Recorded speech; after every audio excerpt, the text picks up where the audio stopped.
جب یہ تفصیل میں نے ان سے شیئر کی اور انہیں کہا کہ جی آپ تو قانون بنانے والوں میں شامل ہیں، کٹ آف ڈیٹ کا آپ کو اندازہ ہونا چاہیے، عام ووٹر کو تو نہ بھی ہو تو کوئی فرق نہیں پڑتا. تو انہوں نے اپنی غلطی کو تسلیم کی. اسی طرح جو کچھ فیملیز کے ووٹ سکیٹر ہو گئے تھے اس میں بھی موسٹلی وہ کمیشن کا اس میں فالٹ نہیں تھا. وہاں پہ جو میرڈ بچے تھے یا کچھ ایسے تھے جن کی باقاعدہ اپلیکیشن آئی ہوئی تھی کہ وہ مثلاً لاہور کے، ان کے پیرنٹس لاہور میں رہتے ہیں لیکن انہوں نے اپلیکیشن دی ہوئی تھی کہ وہ کراچی اپنے ٹیمپریری ایڈریس پہ ووٹ رکھنا چاہتے ہیں. تو یہ چیزیں تھیں، لیکن اللہ کا شکر ہے کہ جب ہم نے فائنل الیکٹورل رولز جو ہیں ان کو ڈسپلے کر دیا تو اس کے بعد کوئی ہمارے پاس میجر کمپلینٹ نہیں آئی. اور اس کے باوجود ہم نے اویئرنیس کیمپین چلائی کہ نیکسٹ جنرل الیکشن تک کسی بھی ٹائم پہ کوئی غلطی ہو یا کوئی آپ اپنا ووٹ ٹرانسفر کرانا چاہتے ہیں تو وہ ہو سکتا ہے. اس کے لیے باقاعدہ سینٹرز بنائے گئے ہیں ڈی ای سی آفسز میں اور رجسٹریشن آفسز میں، اور وہاں پہ ووٹر جا کے آسانی سے اپنا کوئی بھی چینج کرنا چاہتا ہے ووٹ کو تو کروا سکتا ہے.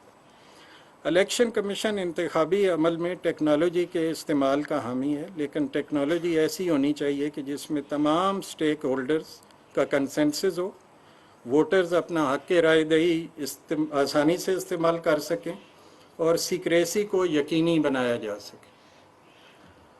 کمیشن نے اس سلسلے میں جنوری 2022 میں پروجیکٹ مینجمنٹ یونٹ قائم کیا تاکہ انتخابی عمل میں ٹیکنالوجی کے استعمال کو فروغ دیا جا سکے. اس کے لیے مارکیٹ سے اہل پروفیشنلز کو بھرتی کیا گیا ہے. انتخابی عمل میں ٹیکنالوجی کے استعمال کے لیے چند اقدامات اٹھائے گئے ہیں جن کا میں ذکر کروں گا.